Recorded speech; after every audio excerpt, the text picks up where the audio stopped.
이 시간 우리에게 주시는 하나님의 말씀은 요한복음 21장 1절에서 25절까지의 말씀입니다. 요한복음 21장 1절에서 25절까지의 말씀입니다. 하나님의 말씀을 경청하십시오. 제21장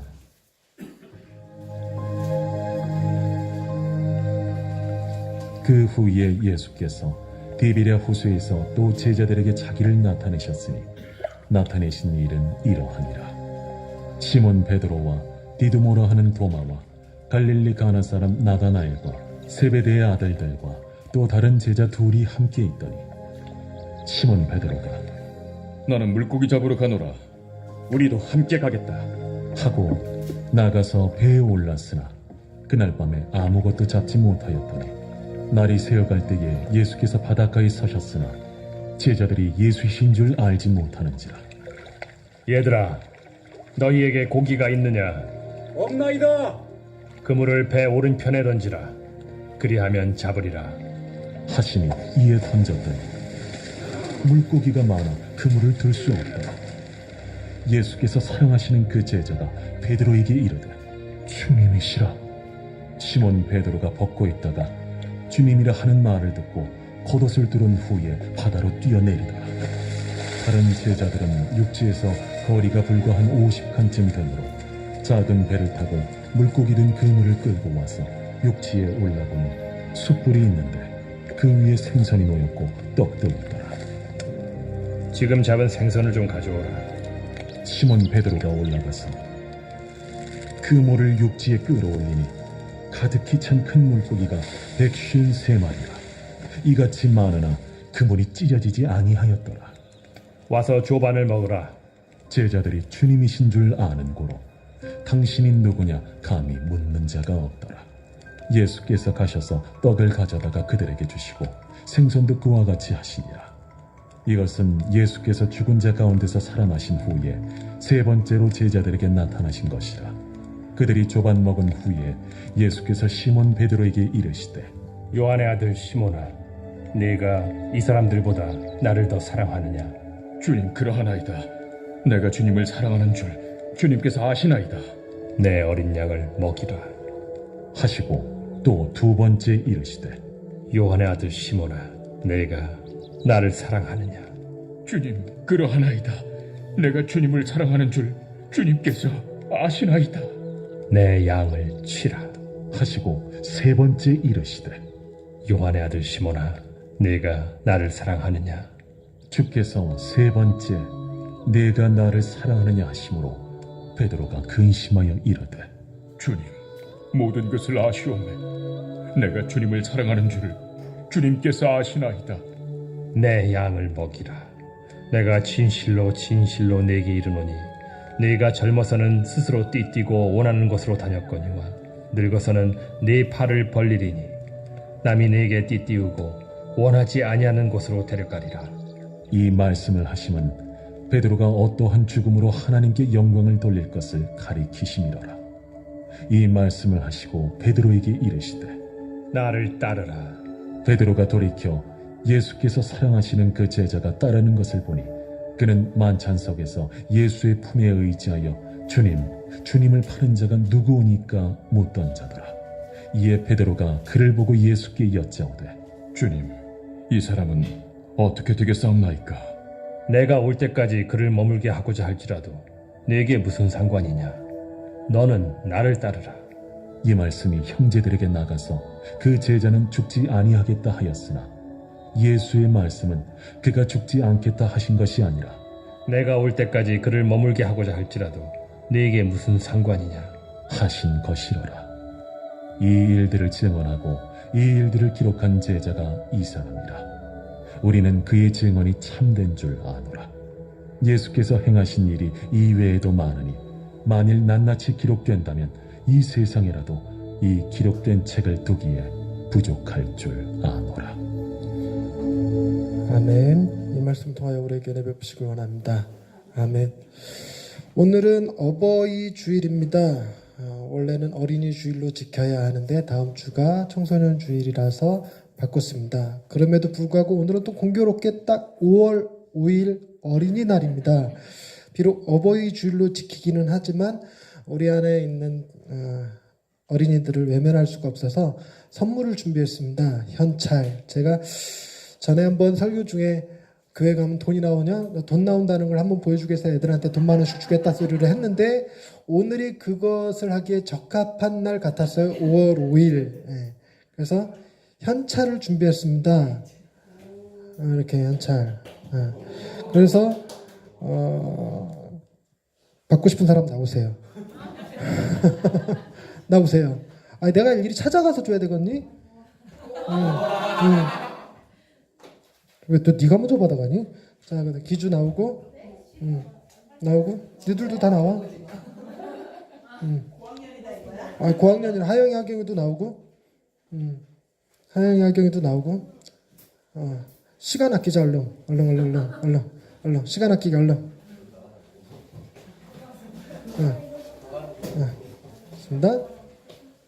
알겠습니다.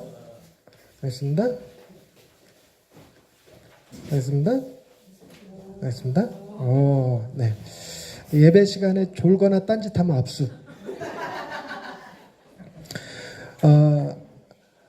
오늘 우리가 읽은 본문 말씀은 요한복음 21장입니다.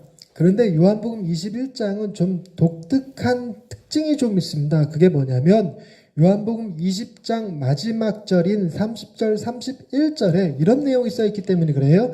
예수께서 제자들 앞에서 이 책에 기록되지 아니한 다른 표적도 많이 행하셨으나 오직 이것을 기록함은 너희로 예수께서 하나님의 아들 그리스도이심을 믿게 하려 하며 또 너희로 믿고 그 이름을 힘입어 생명을 얻게 하려 함이니라 라는 말이 쓰여있기 때문에 그렇습니다. 왜냐하면 이 말 표현 자체가 책을 끝내는 종결어처럼 느껴지기 때문에 그래요.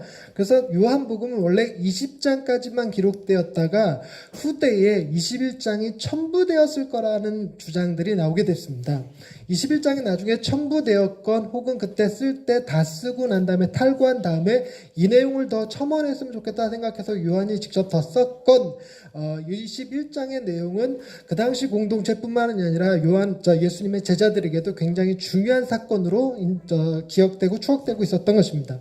그런데 24절 말씀, 21장 24절 말씀을 한번 보십시다. 이 일들을 증언하고 이 일들을 기록한 제자가 이 사람이라. 그래서 이 사람이라는 얘기는 저자를 얘기하는 거겠죠. 그게 요한을 얘기하는데 우리는 그의 증언이 참된 줄 아노라. 여러분 이 말투를 들어보면 지금 이 구절은 요한이 쓴 것 같습니까? 요한 말고 다른 제자들이 요한이 쓴 글을 인정하는 글을 쓴 것처럼 보이십니까? 인정하는 말을 쓴 것 같죠. 이걸 뭐라고 얘기하냐면 보통 우리가 그 회의를 할 때 연말에 이렇게 총회 같은 걸 하면 회계를 뭘 받는다라고 얘기를 하는데 그 단어가 지금 생각이 안 나는데 기억나십니까? 회계가 이게 지출과 수입이 지출이 제대로 집행되었다라는 것을 검사하는 직분이 따로 있어요. 감사란 마치 감사받은 것 같은, 그래서 감사하는 제자가 이거 인정하고 해준 말처럼 쓰여진 것처럼 느껴져요. 그래서 21장이 조금은 다른 지위를 가지고 있죠. 뿐만 아니라 예수님께서 죽으시고 부활하셨다라고 하는 것이 복음서 기록의 목적이고 거기까지가 끝입니다.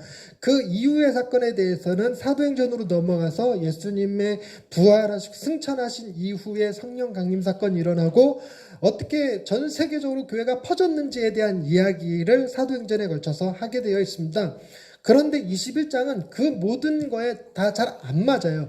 특별한 어떤 제자들의 개인적 경험이 이건 추가되어야 되겠다라고 여겨졌던 것 같습니다. 그리고 문맥도 조금 이상한 것이 예수님께서 20장에서 부활하신 후에 제자들에게 나타나시는데 다양한 방법으로 나타나 주셨습니다. 먼저 마리아에게 나타나 주셨고 베드로와 요한은 예수님의 무덤이 비어있는 것을 확인했었고 그리고 예수님께서 마가의 다락방에 모였을 때 그 벽 뚫고 나타나시는 신비한 능력으로 나타나시는 것을 2번이나 경험을 했어요. 그중 한 번은 도마가 했던 유명한 말, 주는 나의 주시오 나의 하나님이십니다라고 하는 말, 주의 손가락에 내 손을 주의 손에 손에 내 손을 찔러보고 주의 옆구리에 내 손을 집어넣지 않으면 믿지 않겠다 했던 그 도마의 이야기까지 다 기록됐어요.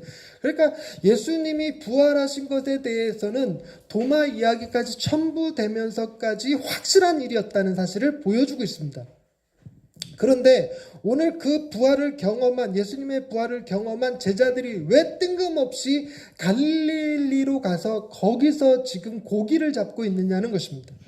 고기를 잡고 있는데 예수님이 죽으시고 부활하신 이후에 그것을 경험한 제자들이 갈릴리 바다에 가서 고기를 잡았더니 예전과는 달리 더 힘있게 능력있게 더 많이 잡았다라는 얘기가 아니라 여전히 고기를 못 잡고 있는 모습으로 그려지고 있습니다. 마치 뭐처럼 보여지고 있냐면 실패자의 모습으로 보여지고 있어요. 그래서 이 본문을 이해하기 위해서는 예수님께서 이미 제자들에게 예수님이 부활하신 이후에 갈릴리에 가서 너희를 만나겠다라고 하시는 말씀을 해주신 일이 있었습니다. 그러니까 학자들에 따라서 그 말씀 때문에 갈릴리로 갔다라고 주장하는 사람과 더 이상 예루살렘에 있을 수가 없었어요. 예수님이 부활하시고 난 다음에 그것이 예루살렘에서는 큰 소동이 있었어. 죽었다고 하는 사람이 살아났다는 소리를 들으니까 이거는 어떤 추론이 가능하냐면 정말로 죽은 사람이 살았구나라는 생각을 갖게 하는 것이 아니라 제자들이 시체를 훔쳐가고 예수님이 살아났다라고 구라치고 다니는구나. 이거는 사람들을 현혹하고 사람들을 미혹하고 사람들을 속이고 사기치는구나 라는 생각을 갖게 만들어서 예루살렘에서는 이 제자들이 편하게 돌아다닐 수가 없었어요. 머물 수가 없는 곳이었죠. 그래서 다시 갈릴리 고향으로 피신했다는 얘기가 되는 것입니다. 그런데 가만히 생각해 보십시다. 이 사람들이 갈릴리에서 고기를 잡고 있을 때 예수님께서 오셔서 너희는 나를 따르라고 데리고 갔거든요. 그때 부모님들이 그것을 좋아했을까요? 싫어했을까요? 좋아했을 수도 있고 싫어했을 수도 있는데 여러분 제가 법륜스님이 맞나요? 그 증문즉설 하시는 분? 법륜스님 얘기 가끔 들으면 그런 얘기가 나와요.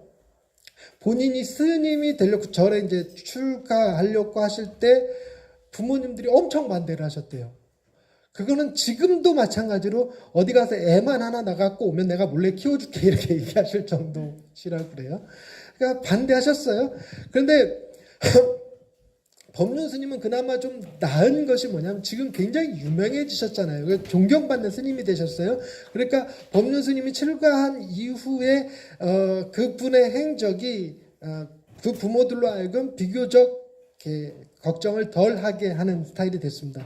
하지만 예수님을 믿고 예수님이 구주라고 고백하고 떠나갔던 제자들, 갈릴리를 떠났던 고향을 등졌던 사람들이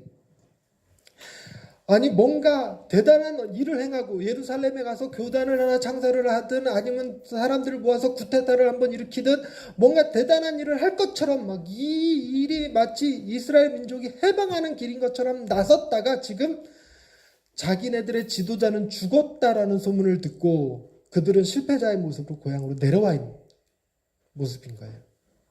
그러니까 비록 이 제자들이 우리 지금 실패해서 내려온 게 아니라 부활하신 주님께서 갈릴리에서 만나자고 하셔서 내려온 겁니다 라고 얘기를 해도 주변 사람들은 그렇게 믿기가 쉽지 않은 거죠. 여러분 예수님을 믿으면 우리도 뭔가 성공하는 사람들이 됐으면 좋겠어요. 그래서 예수님을 믿으면 나를 봐봐. 예수 믿으니까 좋잖아. 가정이 행복하고 사업이 잘 되고 애들이 잘 되고 건강하고 그러니까 예수 믿을 이유가 충분해 라는 얘기를 할 수 있으면 정말 좋겠는데 잘 그렇게 안 돼요. 우리나라는 제사 문화가 있었던 나라잖아요. 제사 문화가 있었는데 제사 문화를 거절하는 그 일에서부터 부모님과의 마찰이 일어나게 돼 있어요. 그 부모님과 마찰을 이겨내고 내가 비록 조상의 제사를 모시지 않을지라도 하나님이 종이 되어 살겠습니다 하고 딱 나갔는데 저 보세요. 이게 과연 그렇게 할 만한 일을 하고 있는가. 정말 믿는 사람들이 부모님들이 믿음이 생기셔서 귀한 길을 가고 있구나라고 이게 동의가 되어지지 않는 한 네가 지금 조상 제사까지 거부하고 나가서 기껏 한다는 게 시골에서 개척교회나 하고 있고 그게 지금 잘하고 있는 짓이냐 라는 소리 들을 법한 일인 거죠. 들을 법한 일. 그래서 사실은 저도요 친척들 모여있는데 가면 신앙이 좋으신 분들 앞에서는 조금 마음이 편한데 딱히 신앙이 없으신 분들 앞에서는 약간 주눅들어요. 다른 분들은 뭐 선물을 좋은 걸 가져오고 용돈도 넉넉히 드리고 이러는데 그걸 못 하잖아요. 그러니까 나름 저는 제가 가는 이 길에 대해서 굉장히 자부심도 느끼고 기쁨도 누리고 영광도 있다고 생각하지만 그것을 안 믿는 사람들 눈에는 자기 만족밖에 안 되는 실패자의 모습처럼 보죠. 지금 제자들이 그런 모습이에요. 그런데 그런 모습일 때 베드로가 예수님이 오시기까지 그것을 마냥 기다리고 있기가 지루했던 모양이에요. 그래서 뭐 하자고 그러냐면 나가서 고기 잡을 거라고 그랬어요. 그 시간을 낚기 위해서, 시간을 보내기 위해서 이렇게 낚시질 하겠다는 얘기가 아니라 배 끌고 가서 정말로 금을 던지는 이 고기잡이를 하겠다고 나간 거예요.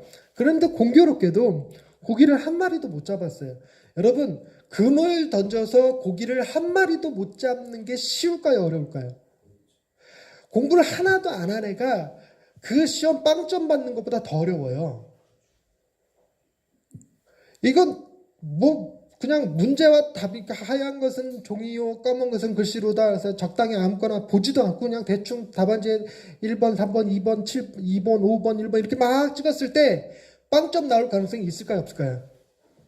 없어. 빵점 받으려면 뭘 하면 열심히 공부를 해서 반항심이 이빠이 찼을 때 나 빵점 맞을래 하고 하지 않는 이상 빵점 맞기가 어렵거든요. 근데 그보다 더 어려운 게 평생을 고기 잡는 일을 했던 어부들 7명이 배 타고 나가서 금을 던졌는데 한 마리도 못 잡는 일, 이건 대단한 일이죠. 근데 이게 처음 있는 일은 아니고 전에도 한번 경험했어요.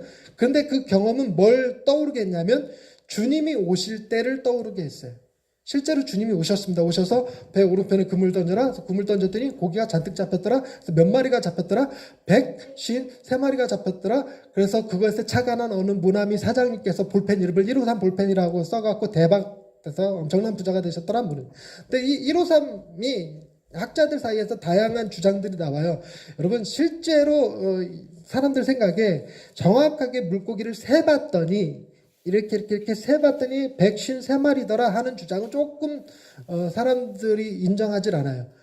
그러니까 지금 왜 인정하지 않냐면 예수님께서 제자들에게 나타나셔갖고 그물을 배 오른편에 던져라 그런 다음에 숯불 구워놓고 불 피워놓고 고기 구워 먹으려고 생선 구워 먹으려고 고기 좀 갖고 와라 이랬대. 생선 잡은 거 좀 갖고 와라 이랬는데 그때 베드로가 가서 그물을 끌어올렸단 말이에요. 그물을 끌어올리고 나서 그냥 그 중에서 적당히 굵은 놈으로다가 집어들고 가면 될 걸 굳이 하나 둘 셋 넷 다섯 이거 세고 있을 이유가 없는 거죠. 그러니까 이거는 정말로 153마리였다기보다 어떤 상징적 의미를 가질 것이다라는 생각을 사람들이 많이 했습니다. 다양한 의견들이 있는데 153은 완전수도 아니고 충족수도 아니고 상징숫자도 아니고 그러다 보니까 다양한 썰들이 나왔는데 그중에 제가 한참 좋아했던 썰이 뭐냐면 그 갈릴리 바다의 고기의 종류가 153종이래요. 그 연구 결과에 의하면. 근데 그 말을 제가 딱히 믿을 수 있는 건 아니에요. 아마 그 언저리 아닐까. 150여 종, 혹은 160종이 조금 못 되는. 그래서 아마도 당시에 갈릴리 바다의 어종이 총 153마리였다라는 것이 어부들 사이에서 이제 통용적으로 쓰여진 말이고 고기를 잡았더니 그물에 걷어 올려서 고기를 건져러 갔더니 같은 물고기가 하나도 없어. 특이한. 그래서 그걸 표현한 말이 153마리였다라고 표현하기도 합니다. 이제 그럴 수도 있다고 생각을 하는데 재밌는 사실을 이번에 하나 준비하면서 봤는데 여러분 10계명이 하나님이 주신 계명이죠. 율법을 상징합니다. 그리고 7은 완전수를 의미하죠. 완전수를 의미하는데 그래서 10과 7을 더한 숫자인 17이 있죠. 그 17, 1부터 17까지 다 더하면 153이 나옵니다. 그래서 이 153이라는 얘기는 율법과 그리스도 사이에 완성된 이야기를 표현하는 말이다. 뭐 이렇게 얘기한다고도 합니다. 상상력이 참 풍부합니다. 저는 어저께 실제로 해서 1부터 17까지 더 해봤어요. 153이 나오나 안 나오나. 그런데 학자들이 주목하는 것은 153의 숫자가 아니라 주님께서 제자들과 함께 고기를 잡수셨다는 거예요. 잡수셨다는 거. 예수님께서 새벽녘, 그러니까 동트기 직전에 바닷가에 서서 제자들을 부르실 때 쓴 표현을 한번 보십시다. 뭐라고 부르셨는지 5절 말씀입니다. 함께 읽어보겠습니다. 시작. 예수께서 이르시되 얘들아 너희에게 고기가 있느냐 대답하되 없나이다. 여기서 얘들아라고 쓰인 단어 있잖아요. 얘들아. 이 얘들아라는 단어 그러니까 원문에는 뭐라고 써있냐면 파이디온이라고 써 있습니다. 파이디온. 여러분 어린이 선교 단체 중에 우리나라에 파이디온 선교회가 있습니다. 여기서 얘들아 이러고 부르신 것이 예수님께서 제자들한테 어린아이 부르듯이 한 행동이에요. 얘들아 이렇게 불렀는데 여러분 저한테 아무리 제가 우리 노예 막내일지라도 우리 노예 목사님들이 저한테 아가 이럴 수는 없는 거 아니에요. 예수님이 제자들한테 아가 뭐 이랬다는 겁니다. 그런데 제자들의 반응은 이것에 대하여 딱히 문제 삼는 게 아니라 그냥 바른 대답을 해요. 없나이다 이러고 대답을 합니다. 그러고 나서 배 오른편에 그물을 던져라 해서 고기를 잡는데 그것을 이 본문 속에서 뭘 보여주고 있냐면 어느 누구도 예수님을 유령으로 취급하지 않는다는 겁니다. 유령. 예수님이 처음에 제자들을 만나셨을 때 물고기 하나도 못 잡았던 날 주님이 오셔서 설교하시고 난 다음에 배를 깊은 데를 끌고 가서 거기서 그물 던져라 해서 그물을 던졌더니 2배에 가득 차게끔 물고기를 잡은 사건이 있었습니다.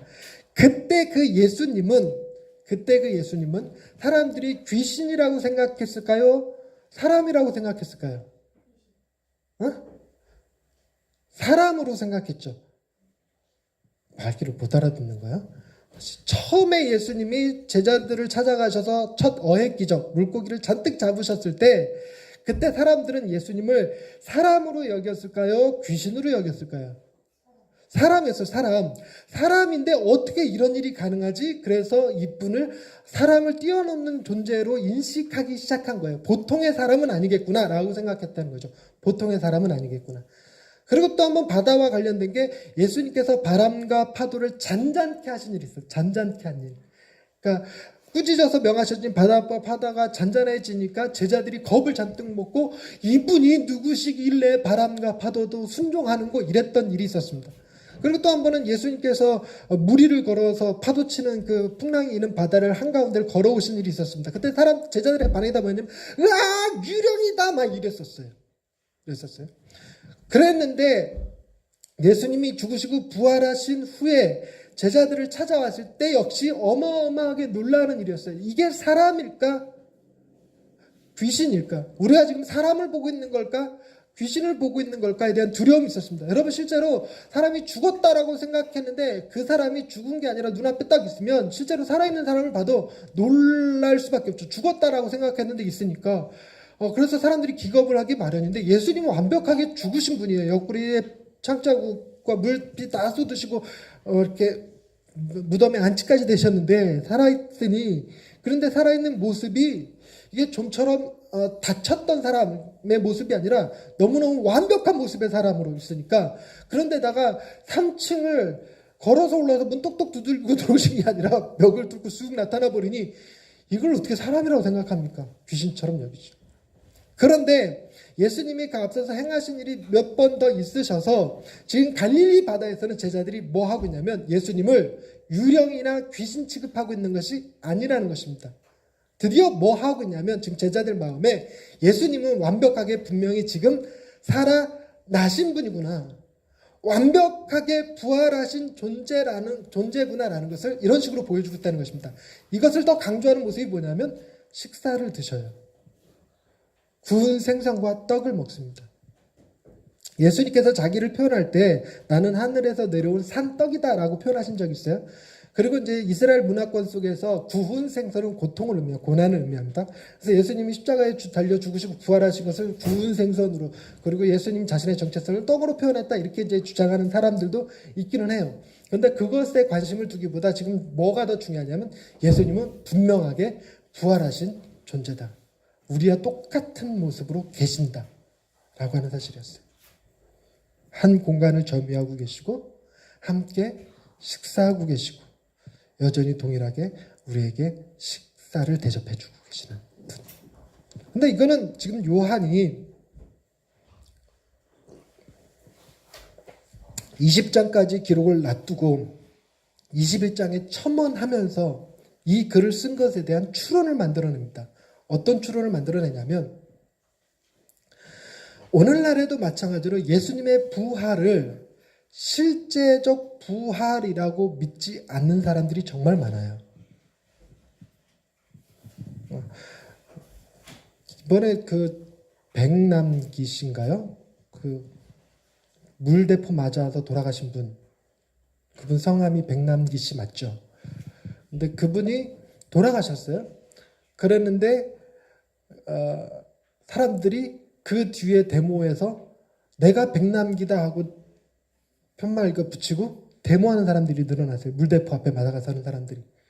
그러니까 무슨 얘기냐면 경찰 공권력이 백남기 농부를 죽였는데 백남기 농부의 정신이 다른 사람들에게 계속 계승돼서 백남기 농부는 죽였으나 저항 정신은 죽이지 못했다.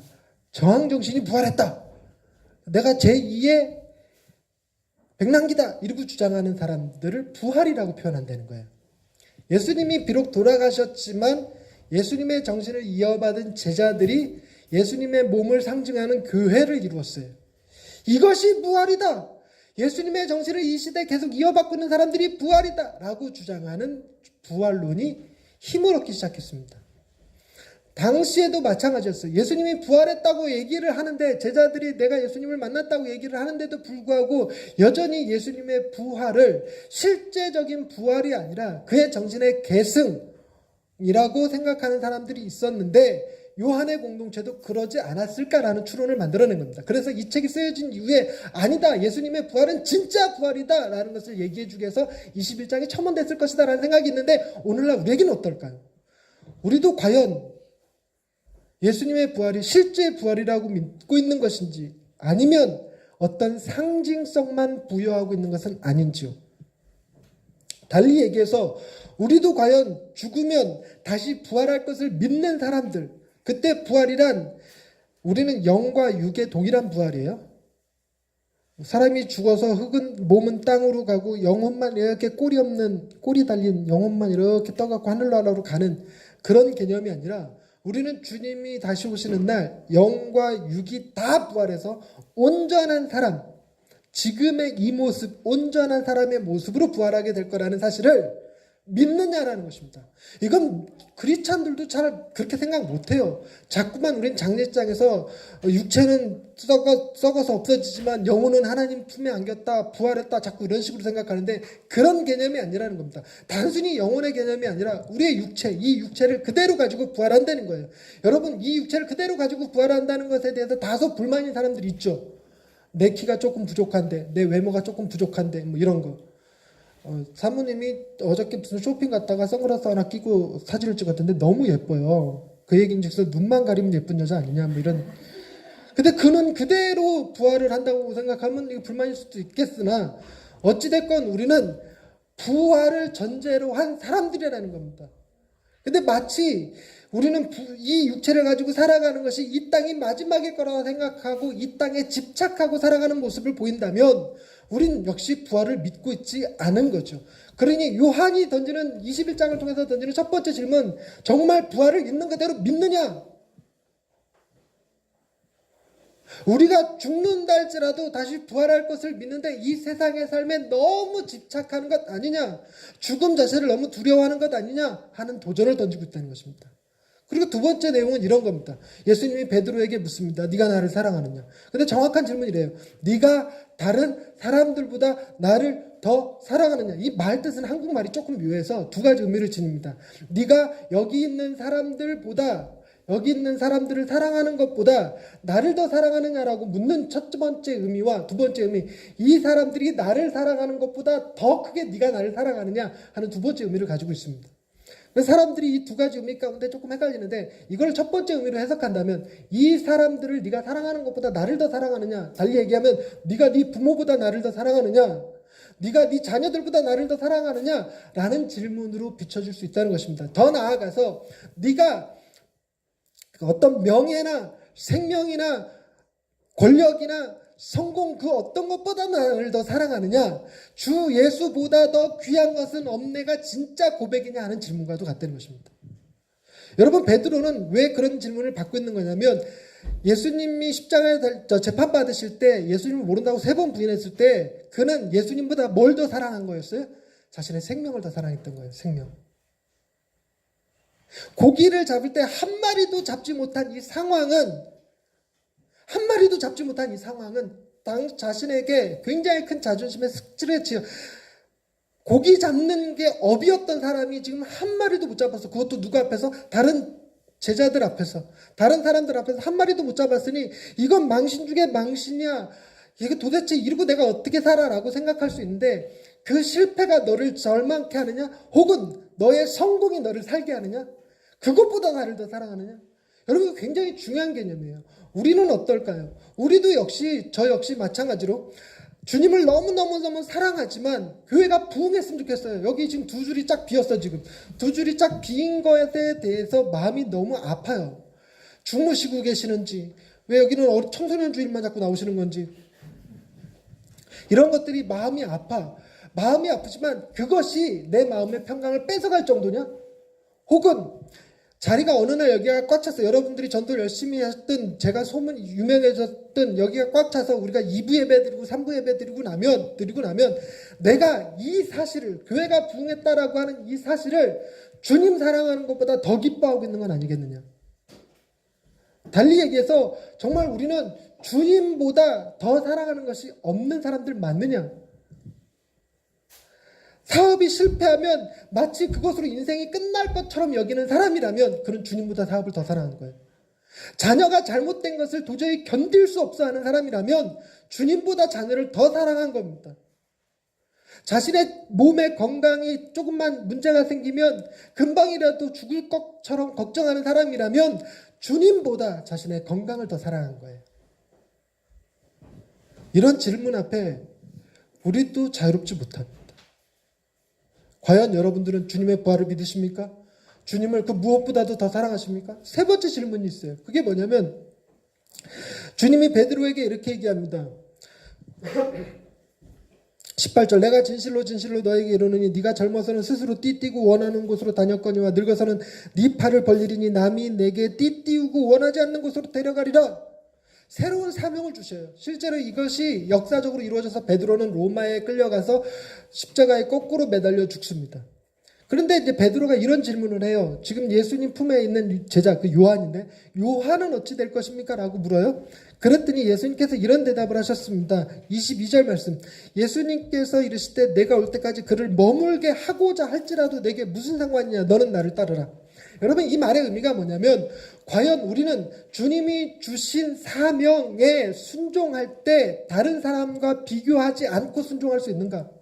하나님, 왜 누구는 강남에서, 왜 누구는 저 큰 교회에서, 그런데 왜 저는 똑같이 신학 공부했고 제가 좀 더 실력이 좋았고 내가 좀 더 공부를 더 잘한 것 같은데도 불구하고 왜 나는 이곳에서 이런 식의 비교를 하고 사는 건 아닌지요?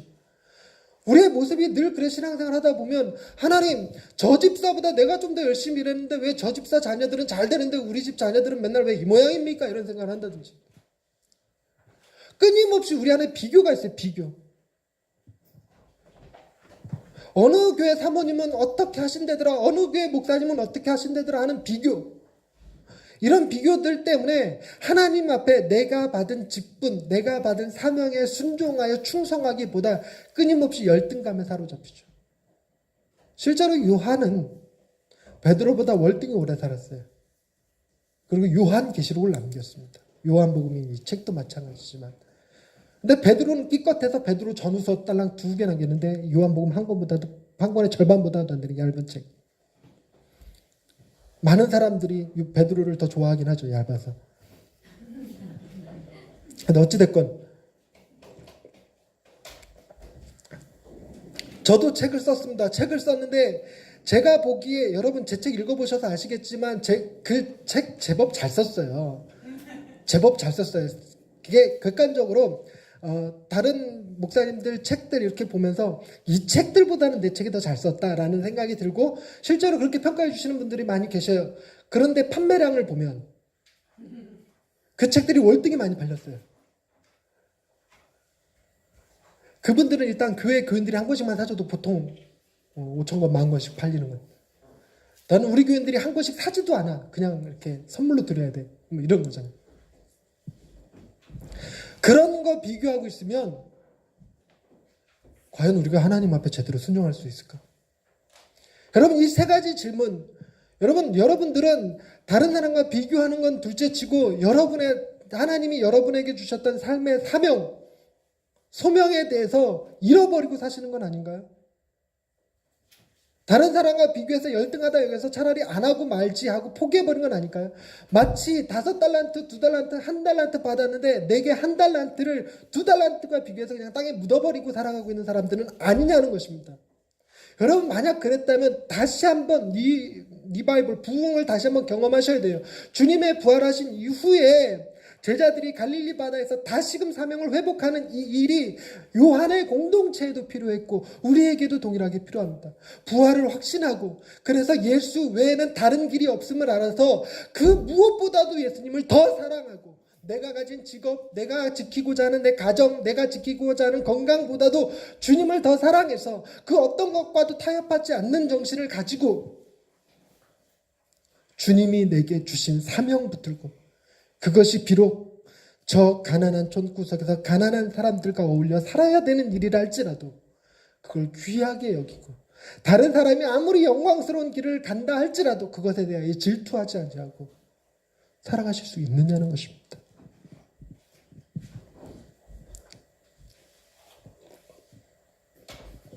이 말씀을 고스란히 저한테 적용시켜 보아도 저 역시 쉽지는 않아요. 너무너무 감사한 것은 여러분, 부활하신 주님은 부활한 첫 열매셨습니다. 무슨 얘기냐면 예수님 이전에는 예수님과 같은 부활이 없었어요. 그러면 예수님은 본인이 십자가에서 죽으면 하나님께서 당신이 다르기를 다시 살리실 것에 대한 믿음을 갖기가 다른 사람들보다 쉬울까요? 어려울까요? 우리보다 쉬울까요? 어려울까요? 말이 조금 이상하겠네요. 우리는 그 첫 열매를 보고 있지만 주님은 첫 열매가 되신 거기 때문에 설레가 없어요. 그럼에도 불구하고 주님은 당신이 부활할 것에 대한 믿음을 가졌어요. 그래서 당신 자신을 하나님 손에 맡김으로 십자가에 죽으실 수 있었습니다. 즉 우리는 부활신앙을 똑바로 갖지 못한 채 이것을 상징으로 의미로 변환시켜서 생각하지만 예수님은 그렇지 않으셨어요. 예수님은 온전히 믿으셨습니다. 또한 예수님은 당신 자신보다 하나님을 정말 더 많이 사랑하셨어요. 가족들보다, 명예보다, 심지어 자신의 생명보다 하나님을 더 사랑해서 하나님이 말씀하시니 십자가에서 죽으시는 일까지. 뿐만 아니라 주님은 당신의 사명을 절대로 다른 사람과 비교하지 않았어요. 앞서서 수많은 선지자들이 있었습니다. 다윗만 봐도 그래요.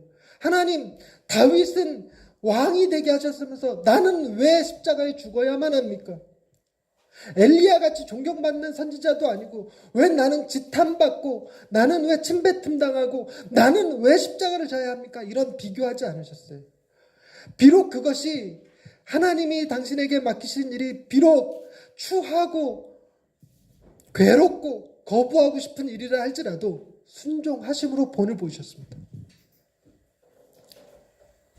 우리 이 세 가지 질문 앞에 온전히 자유롭지 못한 사람이지만 인류 역사상 가장 온전히 자유로우신 그분이 계시죠. 그분이 계십니다. 놀랍게도 그분이 이 세 가지의 힘이 되어주셔요. 의심하고 있는 제자들에게 친히 찾아가셔서 만나주시고 그들이 잃어버렸던 사명을 회복시키기 위해 갈릴리 바다에 가서 고기를 가득 잡는 경험을 한 번 더 하게 해주시고 제자들 보는 앞에서 조반 잡수시면서 본인이 살아있는 부활한 존재임을 확증시켜 주셨어요. 안 믿기가 더 어렵도록 만들어줬죠. 그들은 그래서 이후로 예루살렘에 다시 올라갈 수 있었습니다. 죽음이 두렵지 않았어요.